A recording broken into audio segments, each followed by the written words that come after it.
Hi ನಮಸ್ತೆ ಎಲ್ಲರಿಗೂ info media ಜಗತ್ತು ಚಾನಲಿನ ಮತ್ತೊಂದು ವಿಡಿಯೋಗೆ ಸ್ವಾಗತ. ಸ್ನೇಹಿತರೆ, ಇವತ್ತಿನ ಒಂದು ವಿಡಿಯೋದಲ್ಲಿ 2025 ತುಲಾ ರಾಶಿ ಭವಿಷ್ಯ 2027ರವರೆಗೆ ನಿಮಗೆ ಶನಿಯ ವಿಶೇಷ ಅನುಗ್ರಹ ಪ್ರಾಪ್ತಿ ಅಂತಲೇ ಹೇಳ್ಬೋದು. ಶನಿಯ ಪ್ರಭಾವದಿಂದ 2025ರಿಂದ ಹಿಡಿದು 2027ರವರೆಗೆ ಏನೆಲ್ಲ ಬದಲಾವಣೆಗಳನ್ನು ನೋಡಲಿದ್ದಾರೆ, ಯಾವ ವಿಷಯಗಳಲ್ಲಿ ಎಚ್ಚರಿಕೆ ಇರಬೇಕು, ಟೋಟಲ್ ಇನ್ಫಾರ್ಮೇಷನ್ನ ಇದೇ ವಿಡಿಯೋದಲ್ಲಿ ತಿಳಿಸ್ಕೊಡ್ತೀನಿ. ಇದನ್ನೆಲ್ಲ ತಿಳ್ಕೋಬೇಕು ಅಂದರೆ ಎಲ್ಲೂ ಕೂಡ ವಿಡಿಯೋನ ಸ್ಕಿಪ್ ಮಾಡಬಾರ್ದು. ಸ್ಕಿಪ್ ಮಾಡೋದ್ರಿಂದ ಫುಲ್ ಇನ್ಫಾರ್ಮೇಷನ್ ಅರ್ಥ ಆಗಲ್ಲ. ಸೊ ಹಾಗಾಗಿ ಎಲ್ಲ ವಿಡಿಯೋದಲ್ಲೂ ತಿಳಿಸ್ತಾ ಇರ್ತೀನಿ. ಮೊದಲಿಂದ ಕೊನೆ ತನಕ ವಿಡಿಯೋನ ವಾಚ್ ಮಾಡಿ. ವಿಡಿಯೋದಲ್ಲಿ ಒಳ್ಳೆ ಮಾಹಿತಿ ಸಿಕ್ಕಿದ್ದಲ್ಲಿ ತಪ್ಪದೇ ವಿಡಿಯೋಗೊಂದು ಲೈಕ್ ಮಾಡಿ. ಇನ್ನೂ ನನ್ನ ಚಾನಲ್ನ ಸಬ್ಸ್ಕ್ರೈಬ್ ಮಾಡ್ಕೊಳ್ದೇನೆ ನೋಡ್ತಿದ್ರೆ ದಯವಿಟ್ಟು ಸಬ್ಸ್ಕ್ರೈಬ್ ಮಾಡಿಕೊಂಡ್ರೆ ಇದೇ ರೀತಿ ಹೊಸ ಅಪ್ಡೇಟ್ನ ದಿನನಿತ್ಯ ತಿಳ್ಕೊತೀರಾ. ಇದರ ಜೊತೆಗೆ ಸರಳ ಪರಿಹಾರವನ್ನು ಕೂಡ ತಿಳಿಸಲಾಗುತ್ತದೆ. ಅದನ್ನು ಮುಂದಿನ ದಿನಗಳಲ್ಲಿ ಅನುಸರಿಸುವುದರಿಂದ ಭಾರಿ ಅದೃಷ್ಟ ಅಂತ ಹೇಳ್ತಾ ವಿಡಿಯೋದ ಕಡೆ ಗಮನ ಕೊಟ್ಬಿಡೋಣ. ಯಾರೆಲ್ಲ ಸಬ್ಸ್ಕ್ರೈಬ್ ಮಾಡಿಕೊಂಡು ದಿನನಿತ್ಯ ವಿಡಿಯೋ ವಾಚ್ ಮಾಡ್ತಿದ್ದೀರಾ ಅವ್ರಿಗೆ ಥ್ಯಾಂಕ್ ಯು ಸೋ ಮಚ್ ಅಂತ ಹೇಳ್ತಾ ವಿಡಿಯೋದ ಕಡೆ ಗಮನ ಕೊಡೋಣ. ಸ್ನೇಹಿತರೆ, ತುಲಾ ರಾಶಿಯವರಿಗೆ ಶನಿಯು ಮೀನ ರಾಶಿಯಲ್ಲಿ 2025 ಮಾರ್ಚ್ 29ರಂದು ತನ್ನ ಚಲನೆಯನ್ನು ಆರಂಭಿಸುತ್ತದೆ ಮತ್ತು ಇದು 2027 ಜೂನ್ 3ರವರೆಗೆ ಇರುತ್ತದೆ. ಈ ಅವಧಿಯಲ್ಲಿ ಶನಿಯು ನಿಮಗೆ ನೀಡುವ ಫಲಗಳೇನು ಎನ್ನುವ ಮಾಹಿತಿನ ಸಂಪೂರ್ಣವಾಗಿ ತಿಳಿಸ್ಕೊಡ್ತೀನಿ. ತುಲಾ ರಾಶಿಗೆ ಮೀನ ರಾಶಿಯಲ್ಲಿ ಶನಿಯ ಸಂಚಾರವು ನಿಮ್ಮ ಚಂದ್ರ ರಾಶಿಯಿಂದ 6ನೇ ಮನೆಯಲ್ಲಿ ನಡೆಯುತ್ತದೆ. ಈ ಸಂಚಾರವು 2025 ಮಾರ್ಚ್ 29ರಿಂದ 2027 ಜೂನ್ 3ರವರೆಗೆ ನಡೆಯಲಿದೆ. ಸ್ನೇಹಿತರೆ, ಶನಿಯ ಈ ಸಂಚಾರವು 26 ತಿಂಗಳವರೆಗೆ ಇರಲಿದೆ. ಶನಿಯು ನಿಮ್ಮ 4ನೇ ಮತ್ತು 5ನೇ ಮನೆಯ ಅಧಿಪತಿಯಾಗಿದ್ದಾನೆ. ತುಲಾ ರಾಶಿಗೆ ಸೇರಿದ ಜನರಿಗೆ ಶನಿಯ ಈ ಸಂಚಾರವು ಸಾಕಷ್ಟು ಸಕಾರಾತ್ಮಕವಾಗಿರಲಿದೆ. ಸಾಮಾನ್ಯವಾಗಿ ನಿಮ್ಮ ಜಾತಕದ 3, 6 ಮತ್ತು 11ನೇ ಮನೆಯಲ್ಲಿ ಚಲಿಸುವಾಗ ಶನಿಯು ಶುಭವನ್ನುಂಟು ಮಾಡುತ್ತದೆ. 6ನೇ ಮನೆಯು ಸವಾಲು ಮತ್ತು ಅಡೆತಡೆಗಳೊಂದಿಗೆ ಸಂಬಂಧವನ್ನು ಹೊಂದಿದೆ. ಈ ಮನೆಯಲ್ಲಿ ಶನಿಯು ಉಪಸ್ಥಿತಿ ಇದ್ದಾಗ ನೀವು ಶತ್ರುಗಳ ವಿರುದ್ಧ ಜಯ ಸಾಧಿಸುವಿರಿ, ಜೊತೆಗೆ ಸಾಕಷ್ಟು ಸವಾಲುಗಳಲ್ಲಿ ಯಶಸ್ಸು ಸಾಧಿಸುವಿರಿ. ಶನಿಯು ನಿಧಾನವಾಗಿ ಫಲಿತಾಂಶಗಳನ್ನು ನೀಡುವುದು, ಜೊತೆಗೆ ಅದು ನ್ಯಾಯಕ್ಕೆ ಹೆಸರುವಾಸಿಯಾದ ಗ್ರಹವಾಗಿದೆ. ಸ್ನೇಹಿತರೆ, ಹಾಗಾಗಿ ನಿಮಗೆ ಕೊನೆಯಲ್ಲಿ ಅತ್ಯುತ್ತಮವಾದ ಫಲಿತಾಂಶವನ್ನು ನೀಡುವುದು ಖಂಡಿತ ಅಂತಲೇ ಹೇಳ್ಬೋದು. ಈ ಅವಧಿಯಲ್ಲಿ ಶನಿಯು ನಿಮ್ಮ ಮೇಲೆ ಯಾವ ರೀತಿ ಪರಿಣಾಮ ಬೀರಲಿದ್ದಾನೆ, ನಿಮ್ಮ ಜೀವನದಲ್ಲಿ ಬದಲಾವಣೆಗಳು ಇದೆಯಾ ಎನ್ನುವ ಮಾಹಿತಿ ಈ ಶನಿ ಸಂಚಾರ ಅಥವಾ ಶನಿ ಗೋಚರ ಫಲದಲ್ಲಿದೆ ಅಂತಲೇ ಹೇಳ್ಬೋದು. ಹಾಗಿದ್ರೆ 2025ರಿಂದ ಹಿಡಿದು 2027ರವರೆಗೆ ಏನೆಲ್ಲ ಶುಭಗಳನ್ನು ನೋಡಲಿದ್ದಾರೆ, ಇದರ ಜೊತೆಗೆ ಯಾವ ವಿಷಯಗಳಲ್ಲಿ ಎಚ್ಚರಿಕೆಯಿಂದ ಇರಬೇಕು, ಟೋಟಲ್ ಇನ್ಫಾರ್ಮೇಷನ್ನ ಇವಾಗ ತಿಳಿಸ್ತಾ ಹೋಗ್ತೀನಿ. ಇವಾಗಲೂ ಕೂಡ ವಿಡಿಯೋನ ಸ್ಕಿಪ್ ಮಾಡಬಾರ್ದು. ಮೊದಲನೇದಾಗಿ ಕುಟುಂಬ ಜೀವನ ಶನಿ ಸಂಚಾರದ ಈ ಸಂದರ್ಭದಲ್ಲಿ ನೀವು ಸಂಬಂಧಗಳಲ್ಲಿ ಬದ್ಧತೆಯನ್ನು ಹೊಂದುವುದರೊಂದಿಗೆ ಪ್ರಗತಿಯನ್ನು ಸಾಧಿಸುವ ಸಾಧ್ಯತೆ ಹೆಚ್ಚಾಗಿರಲಿದೆ.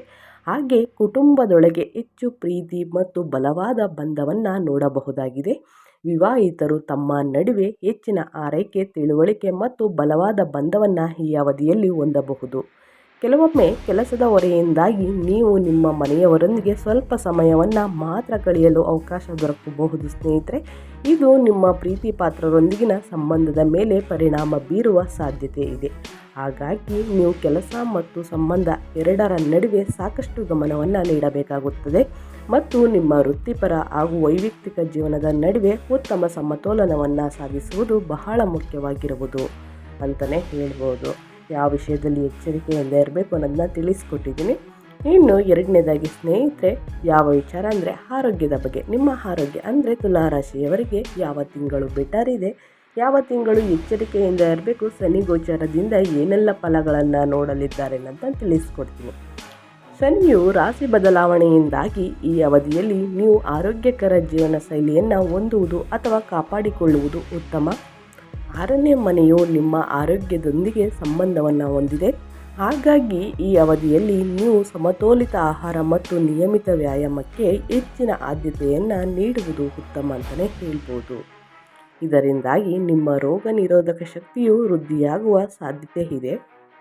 ಈ ಅವಧಿಯಲ್ಲಿ ನೀವು ಸಮಯಕ್ಕೆ ಸರಿಯಾಗಿ ಆರೋಗ್ಯ ತಪಾಸಣೆಯನ್ನು ಹೊಂದುವ ಮೂಲಕ ಯಾವುದೇ ಆರೋಗ್ಯ ಸಮಸ್ಯೆಗೆ ಮುನ್ನೆಚ್ಚರಿಕೆ ಕ್ರಮಗಳನ್ನು ತೆಗೆದುಕೊಳ್ಳುವುದರೊಂದಿಗೆ ನೀವು ನಿಮ್ಮ ಆರೋಗ್ಯದ ಬಗ್ಗೆ ಹೆಚ್ಚಿನ ಕಾಳಜಿಯನ್ನು ವಹಿಸುವುದು ಅಗತ್ಯ ಅಂತಲೇ ಹೇಳ್ಬೋದು.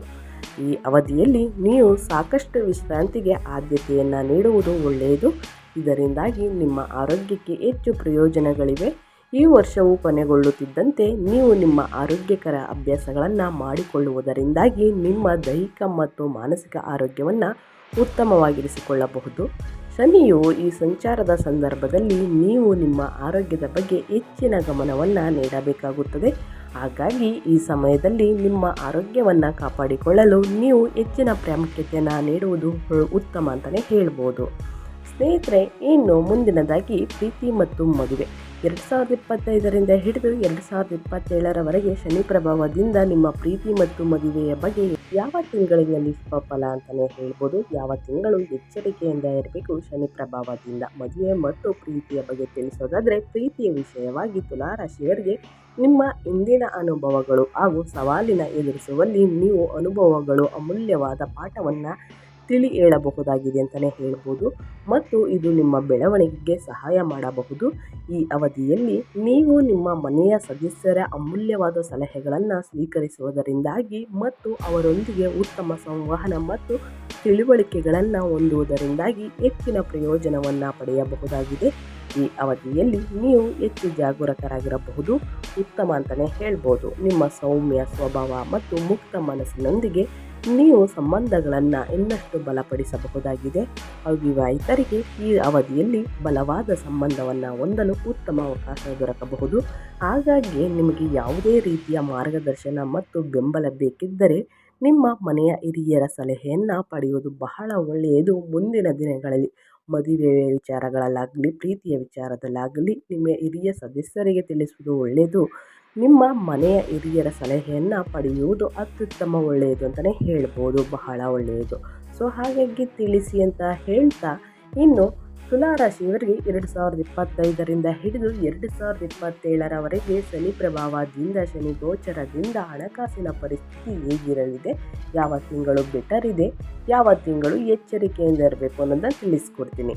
ಈ ಅವಧಿಯಲ್ಲಿ ನೀವು ಬುದ್ಧಿವಂತಿಕೆಯೊಂದಿಗೆ ಹಣಕಾಸಿನ ವ್ಯವಹಾರವನ್ನು ಮಾಡುವುದು ಉತ್ತಮ. ಐಷಾರಾಮಿ ವಸ್ತುಗಳು ನಿಮ್ಮನ್ನು ಆಕರ್ಷಿಸಬಹುದು, ಆದರೆ ಅನಗತ್ಯ ವೆಚ್ಚಗಳನ್ನು ತಪ್ಪಿಸಲು ನೀವು ಬಹಳ ಎಚ್ಚರಿಕೆಯಿಂದ ಯೋಜನೆ ಮತ್ತು ಬಜೆಟನ್ನು ರೂಪಿಸುವುದು ಅಗತ್ಯ.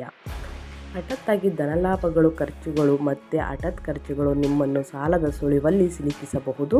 ಆದ್ದರಿಂದ ನೀವು ಈ ಅವಧಿಯಲ್ಲಿ ಸಾಕಷ್ಟು ಎಚ್ಚರಿಕೆಯಿಂದ ಹಣವನ್ನು ಖರ್ಚು ಮಾಡಬೇಕಾಗಿರುವುದು ಮುಖ್ಯ. ಈ ಅವಧಿಯಲ್ಲಿ ನಿಮ್ಮ ವ್ಯಾಪಾರ ವ್ಯವಹಾರವನ್ನು ವಿಸ್ತರಿಸಲು ನಿಮಗೆ ನಿಮ್ಮ ನಿರೀಕ್ಷೆಗಿಂತಲೂ ಹೆಚ್ಚಿನ ಆರ್ಥಿಕ ಸಹಾಯ ಮಾಡಬೇಕಾಗಬಹುದು. ಇದು ನಿಮ್ಮ ಲಾಭವನ್ನು ಇನ್ನಷ್ಟು ವಿಳಂಬ ಮಾಡುವ ಸಂಭವವಿದೆ. ಆದ್ದರಿಂದ ಉತ್ತಮ ಸಮಯ ಬಂದಾಗ ಮಾತ್ರ ಹೂಡಿಕೆಯನ್ನು ಮಾಡಿ, ಆಗ ಮಾತ್ರ ನೀವು ನಿಮ್ಮ ಹಣಕಾಸಿನ ಗುರಿಯನ್ನು ತಲುಪಲು ಸಾಧ್ಯವಾಗುತ್ತದೆ. ಈ ಅವಧಿಯಲ್ಲಿ ನೀವು ನಿಮ್ಮ ಆರ್ಥಿಕ ಸ್ಥಿತಿಯನ್ನು ಉತ್ತಮವಾಗಿರಿಸಿಕೊಳ್ಳಲು ಸ್ನೇಹಿತರೆ ಹಾಗೂ ಸುರಕ್ಷಿತವಾದ ಭವಿಷ್ಯಕ್ಕಾಗಿ ಜವಾಬ್ದಾರಿಯುತವಾದ ನಿರ್ಧಾರವನ್ನು ತೆಗೆದುಕೊಳ್ಳುವುದು ಮುಖ್ಯ ಎಂಬುದನ್ನು ತಿಳಿಯಿರಿ. ಸ್ನೇಹಿತರೆ, ಅನಗತ್ಯ ಖರ್ಚಿನಿಂದ ಮುಂದಿನ ದಿನಗಳಲ್ಲಿ ನೀವೇ ಪ್ರಾಬ್ಲಮ್ಗಳನ್ನ ನೋಡಬೇಕಾಗುತ್ತದೆ. ಸೊ ಹಾಗಾಗಿ ಒಳ್ಳೆ ಬೆಲೆ ಬಾಳುವ ವಸ್ತುಗಳನ್ನು ಖರೀದಿ ಮಾಡಬೇಕು ಅಂದರೆ ಆತುರದ ನಿರ್ಧಾರ ಬೇಡ. ಸರಿಯಾದ ಯೋಚನೆ ಮಾಡಿ ಅಥವಾ ದೊಡ್ಡವರಿಂದ ಸಲಹೆ ತಗೊಂಡು ಮಾಡುವುದು ಉತ್ತಮ ಅಂತಲೇ ಹೇಳ್ಬೋದು. ಇಲ್ಲ ಅಂದರೆ ಮುಂದಿನ ದಿನಗಳಲ್ಲಿ ಹಣಕಾಸಿನ ಪ್ರಾಬ್ಲಮ್ಗಳನ್ನ ಎದುರಿಸಬೇಕಾಗುತ್ತದೆ. ಇನ್ನು ಮುಂದಿನ ಭವಿಷ್ಯ ಬಂದು ವೃತ್ತಿ ಭವಿಷ್ಯ. ತುಲಾರಾಶಿಯವರಿಗೆ 2025ರಿಂದ ಹಿಡಿದು 2027ರವರೆಗೆ ವೃತ್ತಿ ಭವಿಷ್ಯ ಹೇಗಿರಲಿದೆ, ಯಾವ ತಿಂಗಳು ಬೆಟರ್ ಇದೆ, ಯಾವ ತಿಂಗಳು ಎಚ್ಚರಿಕೆಯಿಂದ ಇರಬೇಕು ಅನ್ನೋದನ್ನ ತಿಳಿಸ್ಕೊಡ್ತೀನಿ. ತುಲಾರಾಶಿಯ 6ನೇ ಮನೆಯ ಸೇವಾ ಆಧಾರಿತ ವೃತ್ತಿಗಳನ್ನು ಪ್ರತಿನಿಧಿಸುತ್ತದೆ. ಆದ್ದರಿಂದ ಈ ಅವಧಿಯಲ್ಲಿ ನೀವು ಹೆಚ್ಚಿನ ಕೆಲಸದ ಹೊರೆಯನ್ನು ಹೊಂದುವ ಸಾಧ್ಯತೆ ಇರಲಿದೆ. ಆದರೆ ಇದು ನಿಮ್ಮ ಜೀವನದ ಬೆಳವಣಿಗೆಗೆ ಸಾಕಷ್ಟು ಸಹಾಯ ಮಾಡಬಹುದು. ವಿಶೇಷವಾಗಿ ನಿಮ್ಮ ಕಠಿಣ ಪರಿಶ್ರಮದಿಂದಾಗಿ ಉತ್ತಮ ಪ್ರತಿಫಲ ಹಾಗೂ ಪ್ರಗತಿಯನ್ನು ಬಯಸುವವರಿಗೆ ಹೆಚ್ಚಿನ ಲಾಭ ದೊರಕಲಿದೆ. ಈ ಸಮಯದಲ್ಲಿ ನಿಮ್ಮ ವೃತ್ತಿ ಜೀವನದ ಉತ್ತಮ ಗುರಿಯನ್ನು ತಲುಪಲು ಸಾಕಷ್ಟು ಅವಕಾಶಗಳು ದೊರಕಬಹುದು. ಈ ಸಮಯದಲ್ಲಿ ನೀವು ಹೊಸ ಕೌಶಲ್ಯಗಳನ್ನು ಕಲಿಯುವ ಕಡೆಗೆ ಹೆಚ್ಚಿನ ಗಮನ ಹರಿಸುವುದು ಮುಖ್ಯ. ಈ ಸಮಯದಲ್ಲಿ ನೀವು ಸವಾಲುಗಳು ಮತ್ತು ಅದರ ಬಗ್ಗೆ ಹೆಚ್ಚು ಜಾಗರೂಕರಾಗಿರುವುದು ಅಗತ್ಯ. ಸ್ನೇಹಿತರೆ, ಈ ಅವಧಿಯಲ್ಲಿ ನಿಮ್ಮ ಶತ್ರುಗಳು ಹೆಚ್ಚು ಶಕ್ತಿಶಾಲಿಯಾಗಿ ಕಂಡರೂ ನೀವು ಅವರ ವಿರುದ್ಧ ಜಯಶಾಲಿಗಳಾಗುವಿರಿ. ಸ್ನೇಹಿತರೆ, ಈ ಸಮಯದಲ್ಲಿ ನೀವು ವೃತ್ತಿ ಜೀವನದಲ್ಲಿ ಅತ್ಯುತ್ತಮವಾದ ಸಾಧನೆಯನ್ನು ಮಾಡಲು ನಿಮ್ಮ ಸಾಮರ್ಥ್ಯಕ್ಕೆ ಅನುಗುಣವಾಗಿ ಜವಾಬ್ದಾರಿಗಳನ್ನು ಉತ್ತಮವಾಗಿ ನಿಭಾಯಿಸಲು ಮೂಲಕ ಈ ಕೆಲಸವನ್ನು ಶ್ರದ್ಧೆಯಿಂದ ಮಾಡುವುದು ಒಳಿತು ಅಂತ ಹೇಳ್ಬೋದು ಸ್ನೇಹಿತರೆ. ನಿಮಗೆ ವೃತ್ತಿ ಭವಿಷ್ಯ ಹೇಗಿರಲಿದೆ ಅನ್ನೋದನ್ನ ತಿಳಿಸ್ಕೊಡ್ತೀನಿ. ಯಾವ ವಿಚಾರದಲ್ಲಿ ಎಚ್ಚರಿಕೆಯಿಂದ ಇರಬೇಕು ಅನ್ನೋದು ನಿಮಗೆ ಅರ್ಥ ಆಗಿದೆ ಅನ್ಕೋತೀನಿ. ಇನ್ನು ಮುಂದಿನದಾಗಿ ಶಿಕ್ಷಣ 2025ರಿಂದ ಹಿಡಿದು 2027ರವರೆಗೆ ವಿದ್ಯಾರ್ಥಿಗಳಿಗೆ ಏನೆಲ್ಲ ಎಚ್ಚರಿಕೆಯಿಂದ ಇರಬೇಕು, ಯಾವ ವಿಷಯದಲ್ಲಿ ಎಚ್ಚರಿಕೆಯಿಂದ ಇರಬೇಕು, ಯಾವ ತಿಂಗಳು ಬೆಟರ್ ಇದೆ ಅನ್ನೋದನ್ನ ತಿಳಿಸ್ಕೊಡ್ತೀನಿ. ಈ ಅವಧಿಯಲ್ಲಿ ತುಲಾ ರಾಶಿಗೆ ಸೇರಿದ ವಿದ್ಯಾರ್ಥಿಗಳ ಶೈಕ್ಷಣಿಕ ಬೆಳವಣಿಗೆಗೆ ಸಾಕಷ್ಟು ಸಕಾರಾತ್ಮಕವಾಗಿರಲಿದೆ. ಈ ಅವಧಿಯಲ್ಲಿ ನೀವು ಕಠಿಣ ಪರಿಶ್ರಮವನ್ನು ಪಡುವುದರಿಂದ ಮತ್ತು ಎಚ್ಚರಿಕೆಯೊಂದಿಗೆ ಯೋಜನೆಯನ್ನು ರೂಪಿಸುವ ಮೂಲಕ ದೃಢ ನಿಶ್ಚಯನ್ನು ಹೊಂದುವುದರಿಂದ ನಿಮ್ಮ ಆಸೆ ಆಕಾಂಕ್ಷೆಗಳನ್ನು ಈಡೇರಿಸುವ ಸಾಮರ್ಥ್ಯವನ್ನು ಸಾಧಿಸುವಿರಿ ಅಂತಲೇ ಹೇಳ್ಬೋದು. ಈ ಅವಧಿಯಲ್ಲಿ ನೀವು ನಿಮ್ಮ ಸೃಜನಶೀಲತೆ ಮತ್ತು ಹೊಸ ಆಲೋಚನೆಗಳನ್ನು ಇನ್ನಷ್ಟು ಹೆಚ್ಚಿಸಬಹುದಾಗಿದೆ ಹಾಗೂ ನಿಮ್ಮ ಕೌಶಲ್ಯಗಳಿಂದ ಇತರರನ್ನು ಆಕರ್ಷಿಸಬಹುದಾಗಿದೆ. ಉನ್ನತ ಶಿಕ್ಷಣವನ್ನು ಪಡೆಯಬೇಕೆಂದಿರುವ ಈ ರಾಶಿಗೆ ಸೇರಿದ ವಿದ್ಯಾರ್ಥಿಗಳಿಗೆ ಈ ಅವಧಿಯು ಸಕಾರಾತ್ಮಕವಾಗಿರಲಿದೆ ಅಂತಲೇ ಹೇಳ್ಬೋದು. ಆದರೆ ಯಶಸ್ವಿಗಾಗಿ ನಿರಂತರ ಪ್ರಯತ್ನ ಹಾಗೂ ಕಠಿಣ ಪರಿಶ್ರಮ ಬಹಳಷ್ಟು ಅಗತ್ಯವಿರುವುದು ಎಂಬುದನ್ನು ನೆನಪಿನಲ್ಲಿಟ್ಟುಕೊಳ್ಳುವುದು ಮುಖ್ಯ. ಏಕೆಂದರೆ ವೈಯಕ್ತಿಕ ಅನುಭವಗಳು ವಿವಿಧ ಅಂಶಗಳನ್ನು ಅವಲಂಬಿಸಿ ಬದಲಾಗಬಹುದು ಸ್ನೇಹಿತರೆ. ಹಾಗಾಗಿ ಈ ರಾಶಿಗೆ ಸೇರಿದ ವಿದ್ಯಾರ್ಥಿಗಳು ನೀಟ್ ಅಥವಾ ಇತರ ಸ್ಪರ್ಧಾತ್ಮಕ ಪರೀಕ್ಷೆಗಳಲ್ಲಿ ಯಶಸ್ಸು ಕಾಣುವ ಸಾಧ್ಯತೆ ಈ ಅವಧಿಯಲ್ಲಿ ಹೆಚ್ಚಾಗಿರಬಹುದು. ವಿದ್ಯಾರ್ಥಿಗಳಿಗೆ ಒಂದು ಕಿವಿ ಮಾತು ಏನಂದರೆ ಸ್ನೇಹಿತರೆ, ನೀವು ಎಷ್ಟು ಶ್ರಮ ಪಡ್ತಿರೋ ಅಧ್ಯಯನದಲ್ಲಿ ಮುಂದಿನ ದಿನಗಳಲ್ಲಿ ಅಷ್ಟೇ ಫಲ ಸಿಗಲಿದೆ ಅಂತಲೇ ಹೇಳ್ಬೋದು. ತುಲಾರಾಶಿಯವರಿಗೆ ಯಾವುದೇ ವಿಷಯದಲ್ಲಿ ಭಯ ಬೇಡ, ಅಂಜಿಕೆ ಬೇಡ, ಮುನ್ನುಗ್ಗಿ ಅಂತ ಹೇಳ್ತಾ ಮುಂದಿನ ದಿನಗಳಲ್ಲಿ ಯಾವುದೇ ವಿಷಯದಲ್ಲಿ ಯಶಸ್ಸು ಸಿಗಲಿದೆ ತುಲಾರಾಶಿಯ ವಿದ್ಯಾರ್ಥಿಗಳಿಗೆ ಅಂತ ಹೇಳ್ತಾ ತುಲಾರಾಶಿಯವರಿಗೆ ಒಟ್ಟಾರೆಯಾಗಿ ಪರಿಹಾರಗಳನ್ನು ತಿಳಿಸ್ಕೊಡ್ತೀನಿ. ಇದು ಸರಳ ಪರಿಹಾರವಾಗಿರುತ್ತದೆ ಸ್ನೇಹಿತರೆ. ಒಂದು 5-6 ಪರಿಹಾರಗಳನ್ನು ತಿಳಿಸ್ಕೊಟ್ಟಿರ್ತೀನಿ. ಅದನ್ನು ನಿಮಗೆ ಯಾವುದು ಬೆಟರ್ ಅನಿಸುತ್ತೋ ಅದನ್ನು ಮಾಡ್ಬೋದು. ಮೊದಲನೇದಾಗಿ ಶನಿವಾರದಂದು ವಿಕಲಚೇತನರಿಗೆ ಆಹಾರವನ್ನು ದಾನ ನೀಡಬೇಕಾಗುತ್ತದೆ. ಒಂದೊತ್ತಿನ ಊಟ ನೀಡುವುದರಿಂದ ಮುಂದಿನ ದಿನಗಳಲ್ಲಿ ಯಾವುದೇ ಕೆಲಸದಲ್ಲಿ ವ್ಯವಹಾರದಲ್ಲಿ ಅಭಿವೃದ್ಧಿ ಅಂತಲೇ ಹೇಳ್ಬೋದು. ಇನ್ನು ಪ್ರತಿ ಶನಿವಾರ ಗಣೇಶ, ಹನುಮಂತ ಮತ್ತು ಶನಿದೇವರನ್ನು ಪ್ರಾರ್ಥಿಸಿ ಹಾಗೂ ಪ್ರತಿದಿನ ಹನುಮಾನ್ ಚಾಲಿಸವನ್ನು ಓದಿ ಅಥವಾ ಆಲಿಸಿ ಅಂತಲೇ ಹೇಳ್ಬೋದು. ಯಾರೆಲ್ಲ ವಿದ್ಯಾರ್ಥಿಗಳು ಭಯಪಡ್ತಾರೋ, ಮಕ್ಕಳು ಭಯಪಡ್ತಾರೋ, ತುಲಾರಾಶಿಗೆ ಸಂಬಂಧಪಟ್ಟ ವಿದ್ಯಾರ್ಥಿಗಳು ಮಕ್ಕಳು ಹನುಮಾನ್ ಚಾಲಿಸವನ್ನು ಮಲಗಬೇಕಾದ್ರೆ ಓದುವುದು ಉತ್ತಮ ಅಂತಲೇ ಹೇಳ್ಬೋದು. ಇದರ ಜೊತೆಗೆ ನೀವೇನಾದರೂ ಓದಬೇಕು ಅಂತಂದಾಗ ಕೂರಬೇಕಾದ್ರೆ ಸ್ನೇಹಿತರೆ ಗಣೇಶ, ಹನುಮಂತ, ಶನಿದೇವರನ್ನು ಪ್ರಾರ್ಥಿಸಿ ಪ್ರತಿದಿನ ಹನುಮಾನ್ ಚಾಲಿಸವನ್ನು ಓದುವುದು ಅತ್ಯುತ್ತಮ ಅಂತಲೇ ಹೇಳ್ಬೋದು. ಇನ್ನು ಮೂರನೇದಾಗಿ ಶನಿವಾರದಂದು ಬಡವರು ಮತ್ತು ಮನೆಯಿಲ್ಲದ ಜನರಿಗೆ ಕಂಬಳಿ ಅಥವಾ ಬಟ್ಟೆಗಳನ್ನು ದಾನ ಮಾಡಿ. ಅಂದರೆ ತೀರ ಬಡವರು, ನಿರ್ಗತಿಕರಿಗೆ ಈ ರೀತಿ ಮಾಡುವುದರಿಂದ ಒಂದೊತ್ತಿನ ಊಟ, ಬಟ್ಟೆ, ಕಂಬಳಿಗಳನ್ನು ದಾನ ಮಾಡುವುದರಿಂದ ಮುಂದಿನ ದಿನಗಳಲ್ಲಿ ಯಾವುದೇ ವಿಷಯದಲ್ಲೂ ಯಶಸ್ಸು ಅಂತಲೇ ಹೇಳ್ಬೋದು. ಇನ್ನು ಶನಿವಾರದಂದು ಮದ್ಯಪಾನ ಮತ್ತು ಮಾಂಸಾಹಾರವನ್ನು ತಪ್ಪಿಸಿ ಸ್ನೇಹಿತರೆ ಶನಿದೇವರನ್ನು ಪ್ರಾರ್ಥನೆ ಮಾಡಬೇಕಾಗುತ್ತದೆ. ಈ ರೀತಿ ಮಾಡಿದ್ರೂ ಕೂಡ ಮುಂದಿನ ದಿನಗಳಲ್ಲಿ ಯಾವುದೇ ವಿಚಾರದಲ್ಲಾಗಲಿ, ಯಾವುದೇ ವ್ಯವಹಾರದಲ್ಲಾಗಲಿ, ಹಣಕಾಸಿನ ಪರಿಸ್ಥಿತಿಯಾಗಲಿ ವೃದ್ಧಿ ಅಂತಲೇ ಹೇಳ್ಬೋದು, ಅಭಿವೃದ್ಧಿನ ನೋಡಲಿದ್ದೀರಿ. ಇನ್ನು ಆಸ್ಪತ್ರೆಗಳಿಗೆ ದಾನ ಮಾಡಿ. ಆಸ್ಪತ್ರೆಗಳಿಗೆ ಅಂದರೆ ಬಡವರಿಗೆ, ರೋಗಿಗಳಿಗೆ ದಾನ ಮಾಡುವುದು ಉತ್ತಮ. ಇಂಥದ್ದೇ ಇಲ್ಲ, ಬಟ್ಟೆ, ಊಟ, ಪ್ರತಿಯೊಂದು ನಿಮ್ಗೆ ಯಾವ್ದು ಬೆಟರ್ ಅನಿಸುತ್ತೋ, ನಿಮ್ಮ ಕೈಗೆ ಯಾವ್ದು ಸಿಗುತ್ತೋ ಅದನ್ನು ದಾನ ಮಾಡುವುದು ಉತ್ತಮ ಅಂತಲೇ ಹೇಳ್ಬೋದು. ಇಂಥದ್ದೇ ದೊಡ್ಡ ದೊಡ್ಡ ಪದಾರ್ಥಗಳನ್ನೇ, ದೊಡ್ಡ ದೊಡ್ಡ ವಸ್ತುಗಳನ್ನೇ ದಾನ ಮಾಡಿ ಅಂತ ನಾನು ಹೇಳ್ತಿಲ್ಲ ಸ್ನೇಹಿತರೆ. ನಿಮಗೆ ಯಾವುದು ಬೆಟರ್ ಅನಿಸುತ್ತೋ, ನಿಮ್ಮ ಕೈಲಿ ಯಾವುದಾಗುತ್ತೋ ಅದನ್ನು ದಾನ ಮಾಡಿ. ನಿಮ್ಮ ಪರಿಸ್ಥಿತಿಗೆ ಅನುಗುಣವಾಗಿರುವಂಥ ವಸ್ತುಗಳನ್ನು ದಾನ ಮಾಡುವುದು ಉತ್ತಮ ಅಂತಲೇ ಹೇಳ್ಬೋದು. ಇನ್ನು ಸ್ನೇಹಿತರೆ, ನಿಮ್ಮ ಹಣಕಾಸಿನ ಪರಿಸ್ಥಿತಿ ತುಂಬಾ ಹದಗೆಟ್ಟಿದೆಯಪ್ಪ ಅಂತನ್ನೋದಾದರೆ ಮಂಗಳವಾರ ಮತ್ತು ಶುಕ್ರವಾರ ಸ್ನೇಹಿತರೆ ಲಕ್ಷ್ಮೀ ದೇವಿಯನ್ನು ಪೂಜಿಸಬೇಕಾಗುತ್ತದೆ. ಮನೆಯ ಹೊಸ್ತಿಲಿಗೆ ಅರಿಶಿಣ ಮತ್ತು ಕುಂಕುಮವನ್ನು ಹಾಕಿ ಸಂಜೆಯ ಸಮಯದಲ್ಲಿ ದೀಪ ಹಚ್ಚುವುದು ಉತ್ತಮ ಅಂತಲೇ ಹೇಳ್ಬೋದು. ದುರ್ಗಾ ದೇವಿಯ ಮಂತ್ರವನ್ನು ಪಠಿಸಬೇಕಾಗುತ್ತದೆ.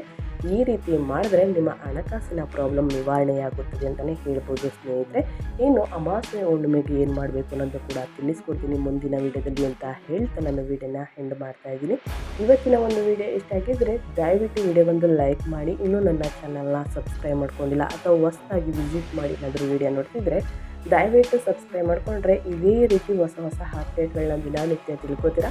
ಇದರ ಜೊತೆಗೆ ಆದಷ್ಟು ಸರಳ ಪರಿಹಾರವನ್ನು ತಿಳಿಸೋಕ್ಕೆ ನಾನು ಪ್ರಯತ್ನ ಪಡ್ತೀನಿ. ಅದನ್ನು ಫಾಲೋ ಮಾಡಿ ಮುಂದಿನ ದಿನಗಳಲ್ಲಿ ಯಶಸ್ಸನ್ನು ಎಲ್ಲರೂ ಪಡೆದುಕೊಳ್ಳಿ ಅಂತ ಹೇಳ್ತಾ ನಿಮಗೂ ಮತ್ತು ನಿಮ್ಮ ಕುಟುಂಬಕ್ಕೆ ತುಂಬಾ ಒಳ್ಳೆಯದಾಗಲಿ. ಮತ್ತೊಂದು ವಿಡಿಯೋ ಜೊತೆ ಮತ್ತೊಂದು ಹೊಸ ಅಪ್ಡೇಟ್ ತೊಗೊಂಡು ಬಂದು ತಿಳಿಸ್ಕೊಡ್ತೀನಿ. Thank you for watching.